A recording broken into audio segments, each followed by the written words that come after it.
C'est le début du printemps, ça veut dire qu'il y aura une nouvelle vague d'animes. Et je peux vous dire que vous n'êtes pas prêts pour ce qui va sortir. Sois le premier à monter dans le train, parce que si tu manques d'animes à regarder, cette vidéo est faite pour toi, parce qu'on va voir 4 animes à voir absolument pour ce printemps. Mais reste, parce qu'il y aura une surprise dans cette vidéo. Cet anime... ouais, on va leur faire. Cet anime va exploser internet. Kaiju numéro 8, pour ceux qui connaissent pas, il a déjà explosé en manga. Beaucoup attendaient son adaptation et bah c'est maintenant. Mais alors ça parle de quoi? L'histoire se passe dans un monde où il existe des monstres géants qui s'appellent les kaiju. Et eux surgissent de nulle part et attaquent la population. Sauf que le problème c'est qu'ils sont très dangereux, il y a beaucoup de morts et ces apparitions font désormais partie du quotidien. Heureusement ils ont mis en place des forces de défense. C'est ça que Kafka Ibino rêvait d'intégrer lorsqu'il était enfant. Le problème c'est qu'il a échoué l'examen d'entrée. Et pas qu'une fois. Maintenant il a 30 ans et son travail c'est de nettoyer les rues de potentiels cadavres ou de gravats qu'auraient pu causer des kaiju. D'ailleurs, ne surtout pas confondre, le mot kaiju ressemble fortement à l'hippopotomonstrose kype d'aliophobie. Non mais t'es sûr, il y a genre 0 lettres qui se ressemblent. Sauf qu'un jour, Kafka va voir sa vie totalement changer. Une créature va s'introduire dans son organisme et va le métamorphoser en une entité surpuissante, mi-humaine, mi-kaiju. Son nom de code sera Kaiju numéro 8 et il pourra maintenant intégrer les forces de défense. Bref, déjà soyons clairs, les trailers annoncent du lourd. Ce poulet est succulent pour deux choses. L'anime a l'air d'être tellement beau et beaucoup avaient peur d'une 3D plutôt moche pour les monstres. Sauf que là, ça a pas du tout l'air d'être le cas. Cet anime d'action va vous faire frissonner et croyez-moi, ça va être l'anime phare de la prochaine saison. J'ai aussi une info que peu de personnes ont sur cet anime. Il sera diffusé sur Crunchyroll, mais pas que. Il sortira aussi sur X, en gros Twitter. Et c'est la première fois de ma vie que je vois ça, c'est pour ça que je me devais de vous le partager. Et attention aux âmes sensibles parce que cet anime sera sûrement un peu gore. On parle quand même de monstres qui tuent des humains. Kaiju numéro 8, il sort le 13 avril, il touche pour genre action, horreur, épouvante, science-fiction et pour thème combat, militaire, monstre et univers alternatif. Note-le quelque part. Mais aussi avant de passer au prochain anime, lâche un petit like si t'as aimé la vidéo, ça fait plaisir et ça aide beaucoup. Ton objectif c'est les 2000 likes et en commentaire tu vas me mettre l'anime que t'attends le plus. Un anime qui risque de te surprendre. Windbreaker, on a eu pas mal de trailers qui sont sortis récemment et pareil pour le premier, beaucoup de personnes l'attendent. Mais alors ça parle de quoi? Nous on suit l'histoire de Haruta Sakura, le genre de lycéen à faire passer la baston avant les révisions. Sauf qu'il va déménager dans une nouvelle ville. Son objectif c'est intégrer les portes du lycée Furine. Attention, Furine, à 2 lettres près, ça fait Fur. Non, on a été obligé de censurer cette blague. C'est un établissement assez particulier parce que c'est l'établissement scolaire avec le pire taux de délinquance du pays. Du coup, quoi de mieux pour Haruka? Son but sera de se mesurer au meilleur bagarreur de ce bahut et devenir le meilleur de tous. Sauf que ça va pas être si simple qu'il le pensait parce qu'il va avoir une altercation avec des gens et justement il va être sauvé par des délinquants de son lycée. Et petit indice, ils sont plutôt chauds. Mais alors, c'est plus Windbreaker mais Windbreakdance.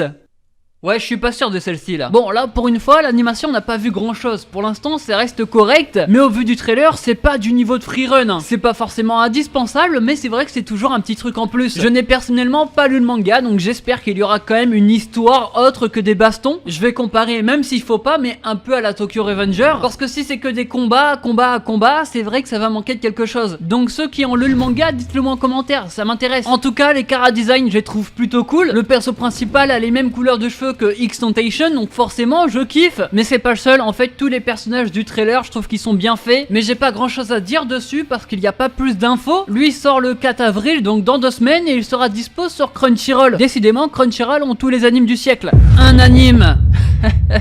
Le mec en manque d'inspi. Yozakura Family, j'ai eu la chance de le lire en manga et je vous en ai déjà parlé. Bon, c'est vrai que c'était une OP de base, mais j'avais surkiffé. Encore un anime d'action, mais pas que, parce qu'il est aussi comédie et croyez-moi, il va vous faire rire. On suit l'aventure de Taiyo Asano qui a malheureusement perdu sa famille dans un accident. Il est lycéen, extrêmement timide, sauf avec une amie qui s'appelle Mutsumi, qui a quelque chose d'assez particulier, vous allez voir. Taiyo, le perso principal, va apprendre qu'en fait, elle est chef d'une famille d'espions, et pas n'importe laquelle, la plus puissante du monde. Le problème, c'est que son frère aîné est possessif de fou et jaloux et qu'il veut tuer Taiyo, le perso principal, à cause de sa relation justement avec Mutsumi. Pour pas se faire tuer, il va devoir se marier avec elle justement et devenir membre de la famille. Un peu forcé, il deviendra du coup un espion. Vous allez voir que quand vous êtes plongé dans un univers que vous ne connaissez pas, c'est un peu particulier, surtout que chaque membre de sa famille est hilarant. Ils ont tous une particularité spéciale au niveau de leur personnalité, mais c'est tellement poussé à l'extrême que ça devient tellement drôle. Sauf que la vie de quelqu'un qui s'appelle Zetsuki, qui lui a fini, nous dit qu'il a peur d'une chose, que les gens posent un mauvais avis dès le début parce que c'est vraiment focus humour au début et l'action arrivera par la suite. Parce que oui, au début c'est vrai qu'il y a peu d'action, il y en a quand même, mais pas tant, alors n'abandonnez pas. L'animation a l'air d'être vraiment clean, ça nous vient de Silverlink, c'est eux qui ont fait Mahoga Queen ou Ragna Crimson plus récemment. Yozakura Family il sort le 7 avril, il touche pour genre action, comédie, romance et pour thème espionnage, famille et mariage, et lui pour l'instant sera dispo nulle part, on sait pas où il va pop. Avant de s'attaquer à la dernière masterclass, on va parler un peu des suites, les suites d'anime à ne surtout pas manquer. Ne manquez surtout pas Tensei Shitara Slime Dataken, la saison 3 sort bientôt, plus précisément le 5 avril. Demon Slayer saison 4, lui ne sortira pas en avril mais bien le 12 juin. My Hero Academia saison 7 sortira le 4 juin, je pense qu'on est beaucoup à attendre la suite. Et enfin la partie 2 de la saison 2 de Mushoku Tensei sortira également le 7 avril et j'espère qu'il y aura plus de trucs que la saison 2 partie 1. Un anime plutôt étrange. Kenka Dokugaku, c'est un anime d'action qui lui sortira le 10 avril, il nous vient tout droit d'un manoir. Personne n'en parle, c'est un anime de baston, pourtant le manoir a fait beaucoup parler, mais lui a quelque chose de plutôt particulier. On suit l'aventure de Obinyu, un lycéen maigre et fragile, qui est probablement le dernier gars qu'on s'attendait à voir sur la chaîne YouTube qui tourne autour des combats. En plus de surprendre tout le monde, il va mettre des gens KO, il va gagner pas mal d'argent. Va-t-il continuer à gagner ses combats ou tomber contre plus fort que lui? Ça vous le verrez que si vous regardez Viral Hit, cet anime qui mélange réseaux sociaux et combats, et ça j'adhère, c'est quelque chose en plus qu'on voit pas énormément. En plus de suivre l'évolution du perso principal dans le combat, on va peut-être suivre aussi sa popularité, les problèmes qu'il risque de rencontrer en étant connu pour être un bastonneur, et à 20 000 pouces bleus, il brûle un diabétique pour voir ça fait du caramel. Non mais j'espère que t'as la ref. Il va sûrement se faire des ennemis mais aussi des alliés grâce à tout ça. Il y a juste un petit hic, je trouve que l'animation est quand même plutôt particulière, du coup je sais pas trop comment ça va rendre, pour l'instant je suis assez mitigé sur ça. Il y a pas mal de personnages, on a pu le voir sur l'affiche, mais il y a surtout un mec avec une tête de poulet, je sais pas trop c'est quoi, on dirait le perso principal de Shangri-La Frontière, sauf que lui c'est peut-être le mec qui tient la chaîne YouTube. En gros c'est Ibra TV, pour vous mettre un peu dans le contexte, ou alors je me trompe et c'est peut-être aussi un combattant, je sais pas, mais il a l'air vraiment mystérieux, donc j'aimerais en apprendre aussi davantage sur lui. Viral Hit sort le 10 avril, il touche pour genre action, comédie, drame, romance, school life et pour thème adolescence, arts martiaux, combat, école, réseaux sociaux et vengeance, et franchement j'ai hâte. Bref, c'était Rush Manga, je vous ai parlé de ces 4 animes à voir absolument, plus les suites pour cette saison du printemps 2024, ça arrive très bientôt. Comme d'hab, le petit like si t'as aimé, ça fait plaisir et ça aide beaucoup, et mets-moi en commentaire quel est l'anime que t'attends le plus. Nous on se retrouve la semaine prochaine comme d'hab, c'était Rush Manga et ciao bye bye.